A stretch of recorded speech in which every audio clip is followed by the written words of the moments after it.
and thanks for tuning back into the Irish Racing YouTube channel here with another episode of Formscan ahead of what can only be described, I suppose, as a jam-packed weekend of action. Definitely a day for the sofa tomorrow, I think, with Cheltenham and Navan on to Sunday then as well, the Troy Town, the big one then. And I'm delighted to be joined by Donn McClean to go through the majority, I think, of the best action this weekend, Donn. It's jam-packed, isn't it?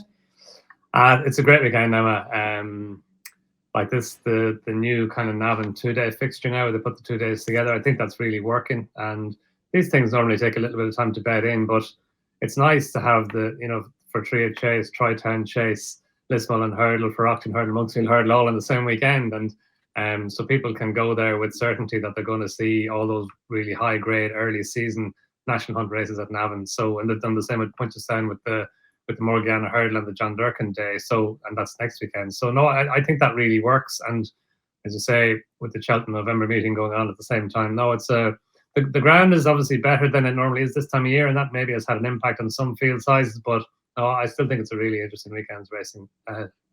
Yeah, the Navan Racing Festival. It was a great idea. I was up there last year, my first time going to it, and yeah, great crowd, great atmosphere. They got a lot down from the north, and I suppose a good crowd from Dublin as well. But yeah, a real kind of racing crowd. But yeah, like you said, I was actually in Navan last week for a gala this morning, and I think they had it well watered at that stage, and I think Gordon put out a bit of a tweet the other day saying he was happy with the ground. So I'm sure they've done a good job in it, and I don't think we've missed out on any of the big guns anyway. According to the ground, which is good. But we're going to actually start. We're going to start off with Saturday's racing, and we'll go to Cheltenham first, I think. And the first race we'll have a quick chat about is the 12:35, the first race on the Saturday, the Triumph Hurdle Trial. I suppose this was a memorable race last year, kind of Burdett Road. I think did he announce himself as anti-post favourite for the Triumph Hurdle, which didn't really work out, but connections are back to try it again with East India Dock. James Owen, Sam Twiston Davis on board this time. He's in their favourite. Next in the market then, My Noble Lord for JP McManus, and Prairie Angel, the Irish Raider, for Joseph O'Brien, and Richie Deegan going over to take the ride on that one. Donn, I suppose, look, it's a tricky enough contest. A lot of these kind of lightly raced, liable to improve, but was there anything here caught your eye?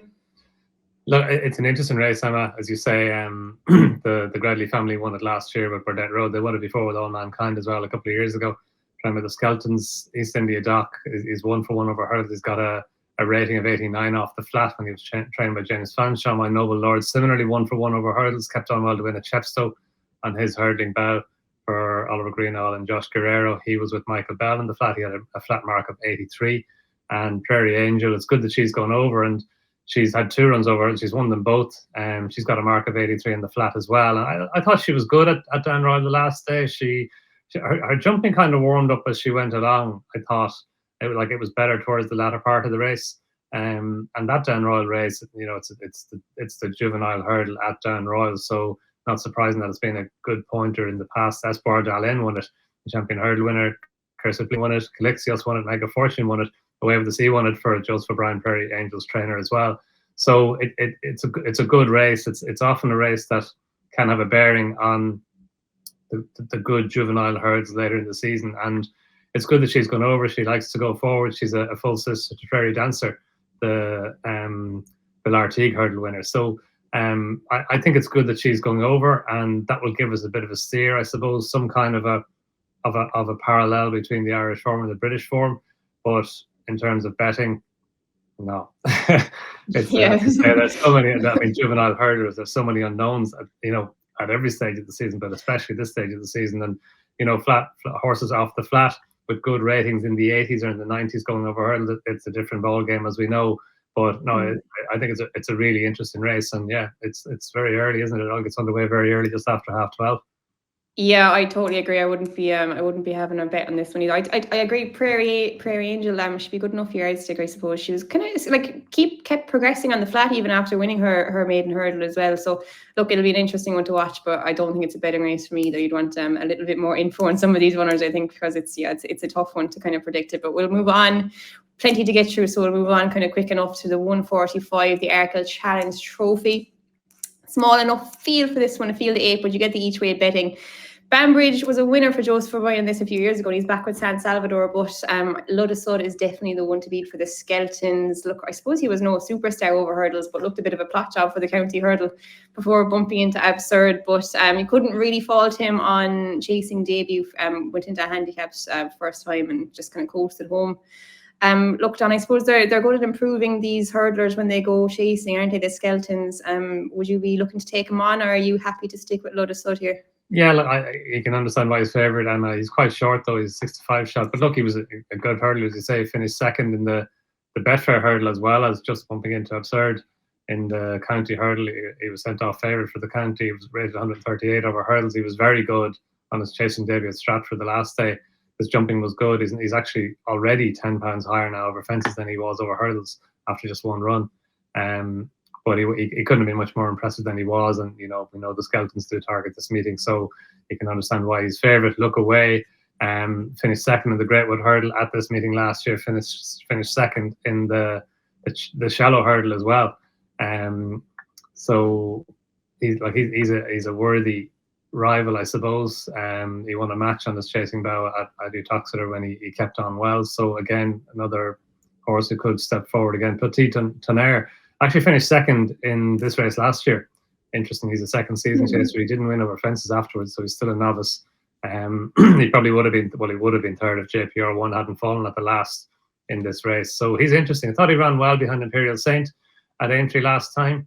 And Imperial Saint has since come out and won well. So he's interesting. He's obviously got more experience. He does have a little bit to find on ratings with the top ones in the race. But I think he's an interesting horse maybe for the season ahead. Maybe keep an eye on him as a second season chaser. He has that experience on the board. And as you mentioned, San Salvador is going over. I think he could outrun his odds, actually. Like he's more exposed than most. He's had 7 runs over fences. But he was good in winning the Grade 3 race at Roscommon 2 runs ago, the Kilbegnet chase. JJ7 was very good in him that day. I thought he rode him in behind. He rode him patiently and delivered him late. He was a big enough price for that race as well. And he was beaten at Cheltenham the last day at the October meeting. He finished 4th of 4, but I think you can mark him up on that. He made a pretty bad mistake at the third last fence, just on the run down the hill when the pace was starting to increase. And then he was wide around the home turn. He wasn't beaten that far in the end by Path to Row. So I think he might run a wee bit better than his odds suggest he will. But yeah, you can see Ludesud, he's obviously the one to beat. Yeah, no, I actually agree. I was kind of half fancying San Salvador myself. I think the only, I suppose, worry for him is he has to give away the weight. He's conceding a penalty there for winning that Grade 3. But I think his form in Ireland is fairly strong. Like even when he beat Jordan's there in a stole a few runs back, Jordan's went out and won a Grade 3 in Punchestown, I think, after that. So his form looks good. And yeah, I'd agree. I actually watched back that Cheltenham race this morning, and yeah, he kind of walked through the third last, and the race was run quite slowly as well. I'd say like he probably wanted to step up and trip maybe even down the line. So if they go a good lick around here, I'd say it will suit him better than the race the last day. So like I suppose 8 places in a novice chase like this, San Salvador might be the each way bet. Ludesud probably the one they all have to beat though. He's kind of the obvious one in there, but he's short enough. But we'll go on anyway. We'll keep it moving. We'll go on to the 220, the Paddy Power Gold Cup, the feature race of the day. 15 runners in here. Protectorat, Grade 1 chaser, tops the weights. Below him then Ginny's Destiny, the market leader for Paul Nichols. Good Grade 1 kind of performer, I suppose, second in a couple of Grade 1 chases towards the end of last season in Novice Company. Interesting, he steps back into Handicap Company to get his year off to a good start here. He likes Cheltenham as well. Let's have a quick look at the prices here. I think it's 9-4 Ginny's Destiny, 5-1 Gala, who won this a couple of years ago, and I think Imagine at 11-2 is definitely a really interesting runner for Harry Durham. He was one of those Caldwell construction horses, wasn't he? He was disposed of last year, so he's an interesting one there for Harry Durham and Paul O'Brien. Don, I'll go to you. What was catching your eye in this one? I think it's fascinating, Emma. There's so many strands at play here. Like Ginny's Destiny, you can see why he's favourite. Actually, the similarities between him and Stage Star, last year's winners, are quite uncanny. Like they're both Paul Nichols, Harry Calvin, both making their seasonal debuts. They both came via the Turner's Chase, the now defunct Turner's Chase, and the Manifesto Chase from last season. And he's rated 155, exactly the same rating as Stage Star. And Stage Star won this race last year, but he's a much shorter price than Stage Star won, or than Stage Star was when he won. And he didn't win the Turners. Stage Star did win the Turners before disappointing the Manifesto, but I think he's short enough. You can see it, and course form we know, as you said, at this for this race, it's massive. Intermediate trip as well suits him well, and he likes to go forward. He likes to lead or at least be prominent, and that's a positive in this race as well. But I just think it's a more open race than suggested by the fact that there's a 5-2 favourite in the race, if that makes sense. Gala, he won the race 2 years ago. He's probably a wee bit more exposed than most, but you can see him running a race. Il Ridotto, he's actually who's the favourite stable companion. He could be really well handicapped. He's £3 out of the handicap. As you said, Protectorat's in the race, and he's kept, I think, 5 of them out of the handicap. Il Ridotto is one of them. But he's only £3 out, and he's actually racing off a mark of 141, which is £2 lower than the mark off which he was only just beaten by Fugitive in the December Gold Cup on the new course. So it's not exactly the same course and distance, and we hear all this theory about how different the new course is to the old course at Cheltenham. But Il Ridotto, he does go well at Cheltenham on both courses, so you can see him being a player. Freddie Ginger has taken £3 off as well. But also you mentioned there, Imagine. I think he's the one who could be a little bit ahead of the handicapper and a little bit ahead of the market as well. He was a very good horse for Gordon Elliott, good hurdler, and then on his chasing debut, he won his beginner's chase at Ferryhouse. He beat I Know the Way You're Thinking, who went on to win the Kim Muir and the Mile May at Ferryhouse, or at Entry, a Grade 1 race, and Pinkerton, who was the Galway Plate winner. And then he went next time to the Craddockstown Chase, and he was sent off a 3-1 on-shot for that race. And he didn't win impressively, but he still battled on well to win well. And he beat Lucid Dreams and Uncle Phil. Lucid Dreams won a match next time and was rated 144 after that. Uncle Phil won the Dan and the Dan Moore Chase next time at Ferryhouse, and he's now he was rated 150, I think, after that. And Imagine gets the race off a British mark of 145. Look, he hasn't run since he disappointed at Punchestown back in January, but that just wasn't his running. And as you said, he's left Gordon Elliott. I'd say if he was trained by Gordon Elliott, Emma, still he'd be way shorter. He'd probably be close to favourite for this. But look, Harry Durham, he's a good young trainer. His horses are in good form this season, and just reading through the week, it looks like he's had this race in mind for Imagine for quite some time. So, and his only run at Cheltenham as well was in the Martin Pipe Hurdle, and he ran well actually. He was staying on well up the hill to finish 4th or 5th in the season before last year. So I just thought Imagine he in a really open race, and a race in which you can make cases for plenty. I think he's the one who has the potential to be more ahead of the handicapper and more ahead of the market than most of his rivals, if that makes sense. Yeah, no, it makes total sense. I agree. I was surprised he was such a big price, 13-2 in here about him. Like when he was such a promising novice last year. Gordon kind of always spoke highly of him as well, thought a lot of him. So yeah, it could be a nice one on Harry Durham's hands there. And yeah, off America 145, like he could be an awful lot better than that. Going on his novice chase form. I can see the case for him definitely, and at that price, 100%. One more who I liked in there, Let's Go Champ for Henry de Bromhead. Like just Henry's horses, like the last 3 weeks, I think he's over a 31% strike rate. Like it's incredible. He's won some big races over the past few weekends, and I think Let's Go Champ is just an interesting one in here. Like nicely weighted there, Protectorat, like you mentioned, keeps the weight nice and low for plenty of these. Like he is a 9-year-old, but he's actually really, really lightly raced. I think he hasn't had an awful lot of runs in general, but I think he's only had 5 starts over fences so far. He won a good Grade 3 chase at the Punchestown Festival. Maybe disappointed a bit in the Galway Plate then, but you can probably forgive him that. I just think he's kind of unexposed. I think the trip, the ground, everything should be in his favour. Mike O'Connor's good rider going over there for Henry as well. I just think the form Henry's horses are in, he's probably worth a bit of a bet each way. 10-1, they were bet 365, could be a bit bigger even with other firms if you look around again. I just think, yeah, Henry's horses, and especially Henry's horses around Cheltenham, he's got a great record at the track, and just the last few weeks they've been flying. Let's Go Champ, he's just 9-year-old but unexposed, so I can see a shout for him there as well. But we'll move on. Plenty of other things to do, unless you've anything else to mention on Saturday in Cheltenham, Don. Yeah, no, just on Let's Go Champ. Yeah, I couldn't disagree with anything you said. No, I thought he probably ran better in the Galway Plate than his finishing position suggests. I thought he just maybe the uphill run at the end of 2 miles 6.5 found him out, and as you said, the slight drop back down and trip will suit him. No, I just thought the handicap hurdle at Cheltenham on Saturday was interesting as well. Doyen Quest is favourite. He had the option of going for the intermediate hurdle instead, the 2 mile 5. But Donn McClean selling another horse for that. And Dorian Quest, I thought he was good at Chepstow the last day. He did well to come from a fair bit further back than ideal and finish second behind Joss the Boss. And the third horse that day, Take No Chances, his stable companion, actually, she came out and won the Mares Hurdle, the listed Mares Hurdle at Weatherby and Charlie Hall Chase Day. So you can see why he's favourite. But I thought Goal Road might have been a wee bit underrated in that. He ran really well against the Wall Park the last day. He loves Cheltenham. The Nigel Tristan Davis horses continue in good form. And just again, like you watching the races this morning, he when the Wall Park came past him, he really stayed on after him. Now the Wall Park, Gordon was saying the Wall Park might have been a pretend final horse, and that makes sense. But I think Gordon is now thinking that he might be a bit better than that, and he might be giving him a go now to be a Grade 1 staying hurdler. And he's so progressive, that's not beyond the bounds.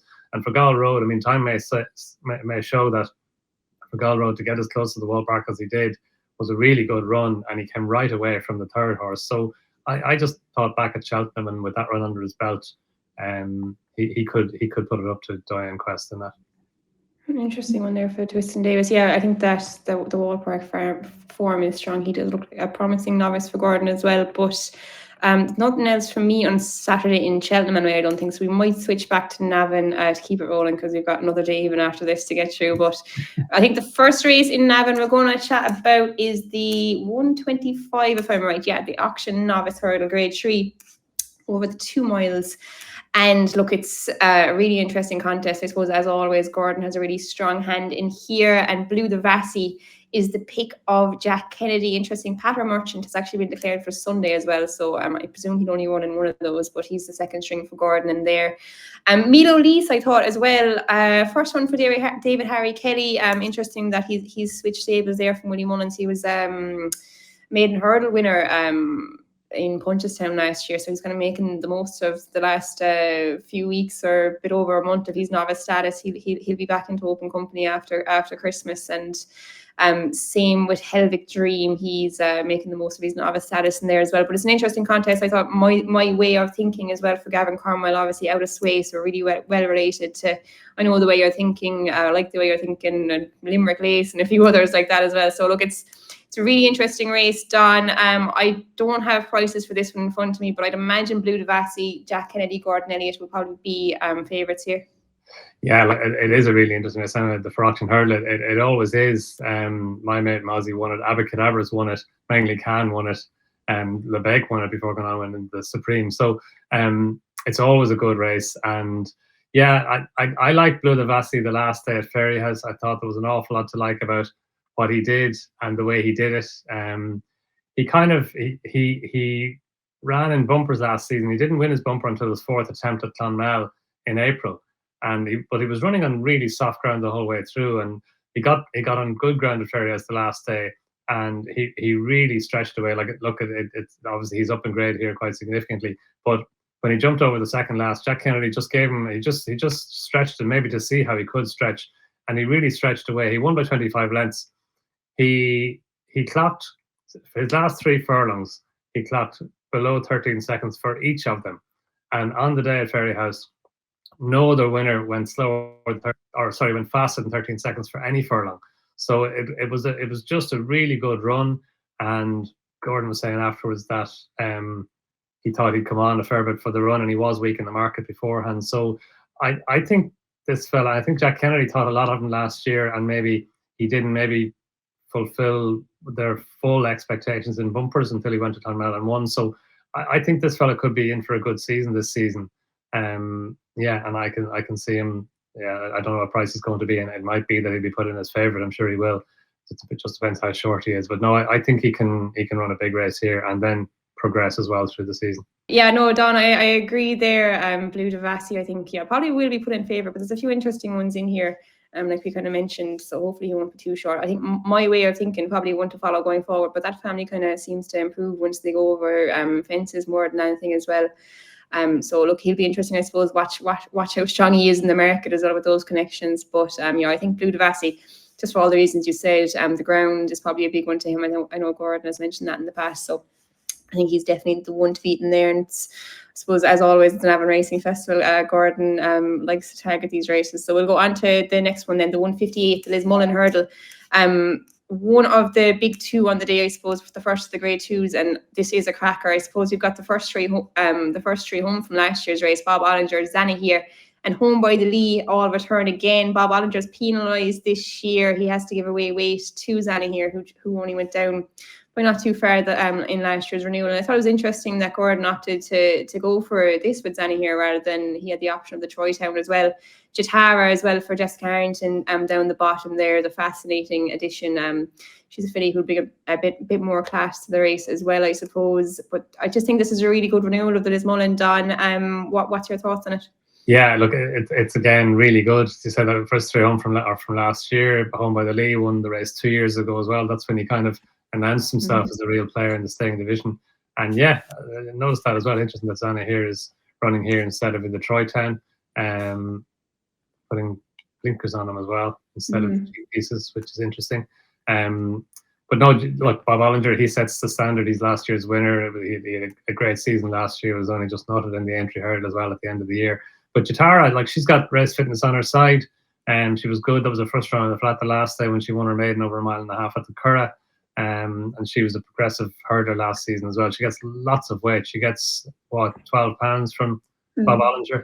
So it's a big concession from a Bob. Like, I know he won this race last year, and you know this is going to be at least his target for his start to the campaign. But Jatara maybe at a bit of a price against him with race fitness on the side. And as you said, she is a classy mare, so I think she might be able to put it up to. Yeah, no, I can see the case for her, definitely. And like you said, the weight string there kind of nearly brings them right on ratings. And you'd imagine she's probably one who can keep improving as well. I think she's best priced there at around 7-2. But I thought Zanny here was just really, really interesting in here. Like you mentioned, first time blinkers. He wasn't beaten far at all by Bob Ollinger in last year's renewal, and he's getting £5 off him this year. Like, he could have gone for the Troy Town, but he decided to go here to put the blinkers on him in this race as well. He must be in good order at home. He comes here after a bit of a summer campaign, so he's fit and ready to go. He might have the fitness edge over Bob Ollinger. I just thought he was interesting. I think 13-2 looks a big price about him, considering like he's quite closely matched on form with the favourite there, Bob Ollinger. So I'd probably take a chance in Zanny here, 13-2. I think it doesn't look a bad price about him at all, getting the weight from the favourite. But we'll go on to the 2:33 then, another cracker, another grade 2. Grade 2 chase over the 2 miles, and again, a really, really good field declared for this one. I suppose Captain Guinness going for the hat-trick in this one. It's a race, I suppose, that can show up repeat winners year after year. Big Zeb won it 3 times, Fleming Star won it twice, Captain Guinness won it the last 2 years, but it's going to be a much, much tougher task for him, I think, this year. You've got the likes of Banbridge in there. Interesting, Paul Townend takes the ride in JJ Slevin's absence. And found a 50 as well for Gordon Elliott and Jack Kennedy, second season chaser. He was impressive, winning in Down Royal there a few weeks ago, beating Pinkerton, giving a stone. And Gentleman the Me as well, a bit of another one, surprise package, maybe getting the weight off them as well. He was a one-time top-class 2 mile chaser, I suppose. His form's a bit out now, but still adds to a really fascinating renewal of the 4-3 Donn, doesn't he? It does, yeah. It's difficult to work it out, though. Look, yeah, I think you have to start with Captain Guinness, even though he's not favourite. Like, he's won the last 2 renewals. He loves it here, and he's the champion chaser. He won the champion chase last season as well, obviously. So nearly forget about that. Yeah, and when Banbridge beat him at Punchestown, like, you just had to feel for him, didn't you? Because he'd done everything right. He'd gone and won his race, and then Banbridge just came and nutted him. But I think this trip is probably on the sharp side for Banbridge, especially on ground, just on the easy side of good. I think, we'll see the best. Look, he loves this ground, but maybe Navan will bring a stamina into play, and he did have the wherewithal to go and win at Punchestown, which is a sharper track. Now, he needed every single yard of the trip, but he's a horse who could have a good season this year. I think Joseph was talking about going to King George with him, which would be interesting. But look, Captain Guinness, he sets the standard, found a 50. He's the kind of the younger buck who was good in winning that intermediate chase, as you said, the last day at Down Royal, over 2.5 miles, or nearly 2.5 miles, back down to 2 miles today. And he does have 2 mile pace. He won the grade 1 race at Aintree, the Nagle chase, the novices race. So he does have 2 mile pace. So you can see him. It's going to be interesting to see how he fares now against the more experienced rivals, given that he's just kind of stepping into open company now. And Gentleman de May, like, if he's been kind of ridden a bit more conservatively of late than had been the case. So if Mark Walsh just allows him jump and run, he could put it up to them all. So look, they're the top 4 in the market, and there's it's nearly 3-1 each of 4, isn't it? So it's I can't figure it out. Yeah. I think if I had to choose one, I'd choose Captain Guinness, because this is his race, course form this time of year. He's won it the last twice. I'm sure he'll be going back to try and win his champion chase again. I'm sure he'll be very, very nearly bang on for tomorrow or for Sunday's race as well. So yeah, I can see him going well. Yeah, it'll be a fascinating one. I was kind of edging towards Banbridge a small bit. Just based on the fact he goes well first time out. He won that Arkle Challenge, the same race that's on Saturday as well in Cheltenham, first time out, and he's novice season over fences. I think he's only ran maybe 3 times at 2 miles. He was beaten by El Fabiolo in the Arkle at the Dublin Racing Festival. Look, I don't think it's probably his best trip. He probably is better with a bit further. But like you said, he won the 2 mile chase at the Punchestown Festival, sharp track. Navan could suit him. I just thought really interesting Paul Townend take the ride there as well. But it's a traffic enough race, so I probably wouldn't get too heavily involved with any of them. But I thought Banbridge was interesting. He kind of gets his perfect ground. He's fairly ground reliant, is what connections think. So look, I was kind of drawn to him. It'll be a tough enough ask, I suppose, beating the likes of a Captain Guinness and giving a bit of weight away to Found at 50. But I think Banbridge might be a little bit underrated in this 2 mile division. I think he might be able to spring maybe not a surprise at that price, but I think he can put it up to them anyway. But I think that is most of Saturday covered. Like, there's loads of other good stuff on Saturday. I think one who I'm really looking forward to seeing kind of aside of those races, Wingmen for Gordon and Jack Kennedy. He was one of my horses to follow this year. I'm just looking at there was no prices up yet, but on the tissue he's 5-2. That would be a good price if he was, because I know Gordon was talking really, really highly of him last week at that Navan Gallops morning. He was kind of talking as if he might be one of his better novices as well. So it'll be a cracking day, but I think we will drive on into Sunday, and we'll go to Cheltenham quickly first and then come back for the big races at Navan. I think the first one, or the only one we'll go to at Cheltenham, is the Greatwood Handicap Hurdle, the feature race on the day. Dysart Enos, I suppose, is the logical starting point. She's being described as the best handicap horse in the UK, which I suppose could be true, but remains to be seen. We haven't seen her, I think, since last January. She missed Cheltenham and Aintree. I think Cheltenham she was lame and didn't go for the ground in Aintree.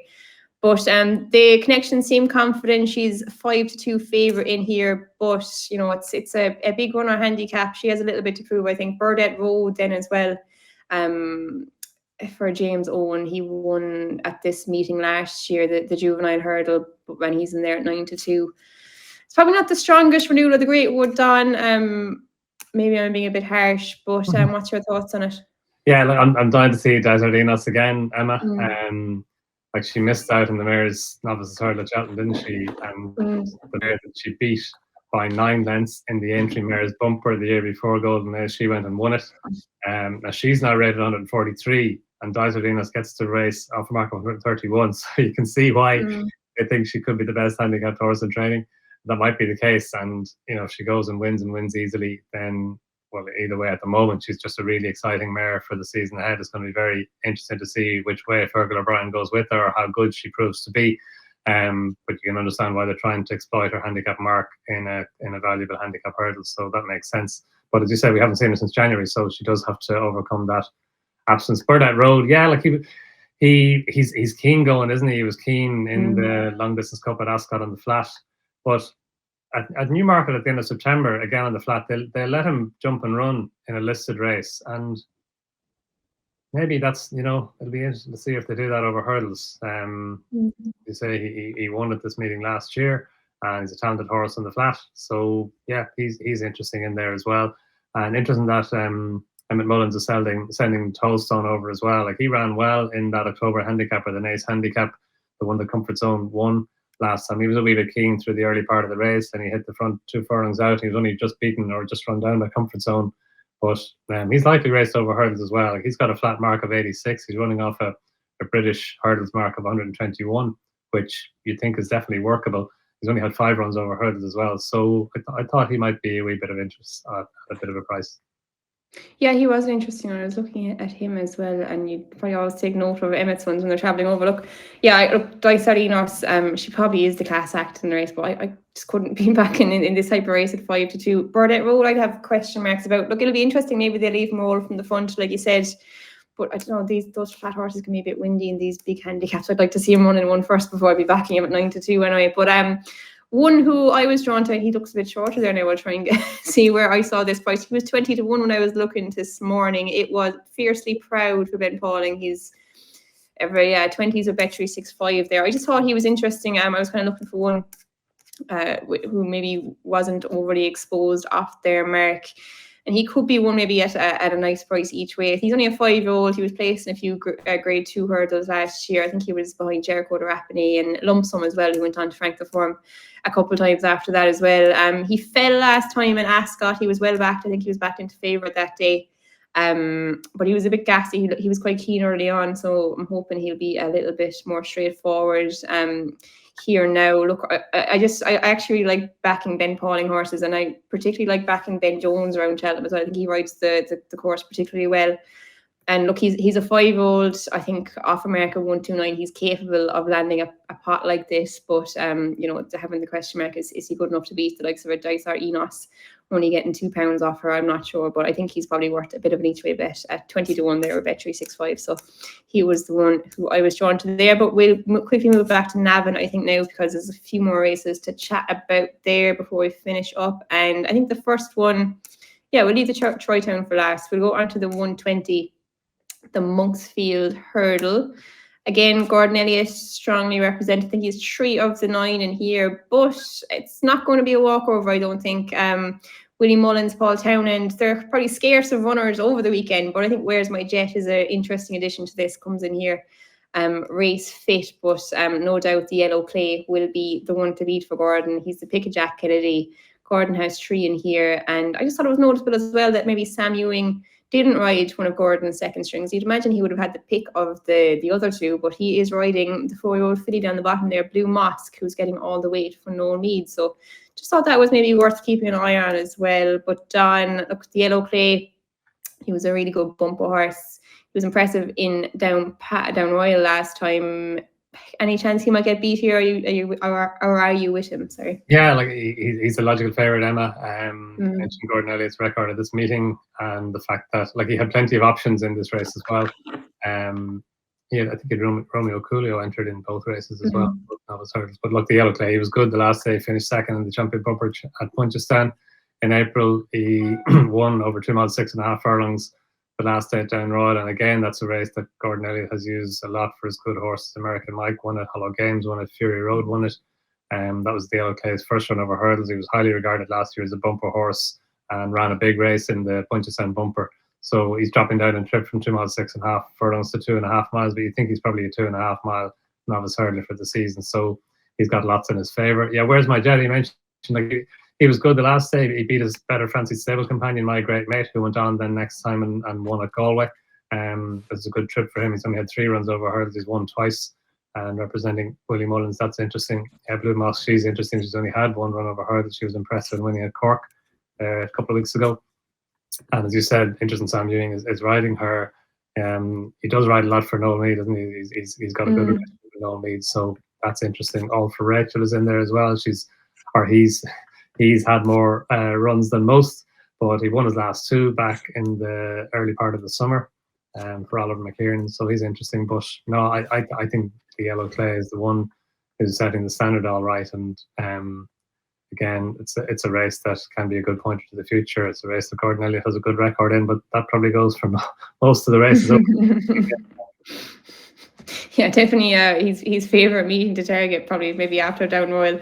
But look, the kind of the way Gordon talks about the yellow clay, I suppose he probably thinks he's a bit of a star. And he actually mentioned, coming back to that weekend, that morning in Navan last week, that he thought even the 2 mile 6 would have been a bit extreme to start him off at. So no surprise to see him coming back in trip rather than going out to the 3 miles. But look, the yellow clay, he's got a bit of a wow factor about him, I suppose. I suppose maybe wasn't the strongest maiden hurdle in the world in Down Royal, but he did it really, really easily, and he was just slick. But where's my jet? I suppose, look, you'd kind of be hoping that he probably won't beat the Yellow Clay, because I can't imagine he'll be like up the very top of the Mullins pecking order when it comes to novice hurdlers down the line. But I'd say he might be surprising them a small bit. Like, even he's maiden hurdle, he only maiden hurdle in Clarny, wasn't it? And like the first 3 from that race, all clear, the first 2 anyway, maybe the third, fourth as well. But they all won maiden hurdles next time out. Not bad horses. And you kind of mentioned that form as well when he beat My Great Mate. He came out and franked that again after that. So his form isn't bad. Like, I'd imagine he'll probably try and run him ragged from the front, and like he's been on the go during the summer, so he'll be pretty ripe for this. But yeah, I'm hoping the Yellow Clay can kind of come on and kind of confirm that promise he was shown, because he looks an exciting one for Gordon. But we'll go on to the last race we're going to chat about. I think it's 2:30, the Troy Town, the feature race of the weekend in Navan. And keep talking about Gordon, I suppose, one he loves, the target. I think is it 8 or 10 or 12 he has in here. But the pick is undoubtedly American Mike. Jack Kennedy was talking about this fella really, really sweetly last week as well. I suppose, Don, he's a horse who can come in and out, but he definitely loves Navan. I think he's 2 from 2 with the track, and I suppose put in a massive performance at this meeting last year to beat Facta Foyle on his chasing debut as well. So he's definitely a worthy favourite, I think, at 4-1, isn't he? Yeah, I think you've hit the nail on the head, Emma, with the track. He just loves Navan under any code. Doesn't seem to matter what code. And yeah, he beat Facta Foyle here last year at this meeting. He won the 10-up chase next time he ran at Navan. And back here, I'm sure Gordon's had the Troy Town in mind for a little while. He's lots of options. Significant, obviously, that Jack Kennedy is choosing to ride him. So he's the logical favourite. Life in the Park is interesting for Henry de Bromhead. Michael Connor taking the ride. He finished 4th in the Golden Plate last time. He was only just beaten. He wasn't beaten far. He was beaten less than 2 lengths by the winner Pinkerton. So you can see him running well. He's only 3 pounds higher than he was then. But I think Henry's other horse, the Short Go, is more interesting. He's more unexposed. He's only had 4 runs over fences. At Cheltenham the last time in a 3-mile handicap chase, his stable companion won at Senior Chief. He was back in the field early on, and he stayed on to finish second. The other 4 horses who filled the first 5 places with him, they were all ridden prominently. And he made a pretty significant mistake as well at the fence going up the hill on the far side final time. I thought he did well to get back into it, and to stay on to finish second to Senior Chief. The 2 of them pulled well clear of Broadway Boy. They were 10 or 11 lengths ahead of him in third. And I think he can come forward from that. It was only his 4th chase. He's off just a 2 pounds higher mark now compared to then. Henry de Bromhead won this race with Chris's Dream back in 2019. And yeah, I think this test might suit him. He stayed on well the last day at Cheltenham. We know that in the Troy Town, you need to stay, albeit it's not going to be conditions are not going to be as testing as we're used to in a Troy Town, but it's still going to take a lot of getting. We know that at over 3 miles at Navan, they go fast. So I think that should suit the Short Go. And even however he fares on Sunday, I think there's more to come from him anyway. He's only had 4 runs. He's only a 7-year-old. I think that he's interesting as a staying chaser to keep an eye on for all of the season. But I think he can run well here, yeah. Yeah, no, I like the Short Go as well. I backed him in Cheltenham that day, and I think he was even like you said, he's lightly raced, but I think he kind of appreciates even a big field and a strong gallop. It kind of gets him jumping a bit better. He can be a little bit, maybe ignorant is the wrong word, but a little bit up in your hands, I suppose. By fame and glory, they can be a bit like that. But yeah, I thought he was interesting as well for Henry and Dara down the bottom there. But to be honest, I'm finding it kind of hard to see past American Mike in here. I think, look, he's probably short enough in a race like this, but just his track form, like I think when he's on his day, like he's not maybe too far off being a top class chaser. It's just getting him on his day, but he seems to love Navan. Yeah, I just think the connections stand out. If I was going to go for one, maybe an each way price, I think the horse below him there, Chemical Energy, was a bit of an eye catcher in the Munster National a few weeks ago in Limerick, and Carol Miller taking the £7 off there, 10-1. Blinkers on for the first time. He loved this ground. Lisa O'Neill was giving him a bit of a shout as well at Navan the other week, saying that he might be her pick if she was going to pick. I think the ground is probably key to him. He stays well. Karen Miller taking £7 off. I think he's a claimer I actually really like, and he's very good on these kind of staying handicap chasers, I think. So chemical energy maybe each way, but I think American Mike will be pretty hard for these to beat. He could be fairly off a nice mark there, 145 at a track he loves, so goes well fresh as well. So I think American Mike's probably my main fancy in that one, but can definitely see the case for the short go as well. He's an interesting kind of unexposed one coming in there. But I think that's most of what we wanted to go through for the weekend. We actually didn't take as long as I thought we would. Went through it nice and quick. Look, there's plenty of other interesting things. One other thing I'm actually looking forward to after the Troy Town is that Beginner's Chase, Better Days Ahead, a horse who I really, really love. But he's going to face off with Slade Steele, so that's going to be a cracking Beginner's Chase. Supreme Novice Hurdle winner versus Martin Pipe winner. Could be a good pointer towards the future, Don. Yeah, no, it's really interesting. There are only 4 runners, but yeah, that's a fascinating matchup. I suppose with Slade Steele, the Supreme Novices Hurdle winner, you'd think he could be an Arkle horse for the following season. But Henry, he was always talking about maybe stepping him out in trip, and now there's no Turner's Chase, so he has to go either 2 miles or 3 miles if he's going to run in a Grade 1 Novices Chase at the Cheltenham Festival. So maybe they're trying to stretch him out a wee bit in trip. But no, Better Days Ahead. I fully agree with you on him. That Martin Pipe Hurdle. It takes a lot of stamina to win that race, and Better Days Ahead. He didn't look like the likely winner going to the final flight, but his stamina kicked in up the hill. And I think when he goes out in trip now, it's 2.5 miles is a good starting point. On Sunday, when he goes out in trip over fences, I think he needs to improve now to be among the top staying chasers, staying novices. But I think he could. Yeah, I think there's plenty more to come from him. Be a good pointer towards the Brown Advisory, hopefully. So yeah, it'll be a cracker, but a cracking weekend kind of overall. In Navan in particular, put some good races in Cheltenham as well. But Don, we'll wrap it up. But I will ask you for your nap of the weekend if you have one. I'd say I'll stick with Imagine in the Paddy Power Gold Cup, Emma. I think he could outrun his odds, and most bookmakers are betting. I think some of them are going to 50 odds the first 5 with 15 runners. So if you can get some of that, then yeah, Imagine each way. Very good. I'm actually going to go for Zanny here in the Lismullen on the Saturday. I think he's just probably nicely enough treated in there, coming there fit. Blinkers on, I think, with eye catching. Yeah, I think he could outrun his odds there. He was 13-2. I was surprised he was so big there. He's well treated on last year's form anyway. So hoping Zanny here can come back to hurdles with a bang. But yeah, we'll wrap it up there, Don. Thanks very much for all of that. We've gone through the most of the weekend. Hope everyone enjoyed the show. If you're going to have a bet week this weekend, make sure to gamble responsibly. And we will be back next Monday with Jump To It, and back next Friday with Tanya Stevenson to preview the next weekend's action on Formscan again. So hope you enjoy the show, and make sure and like and subscribe if you like the content.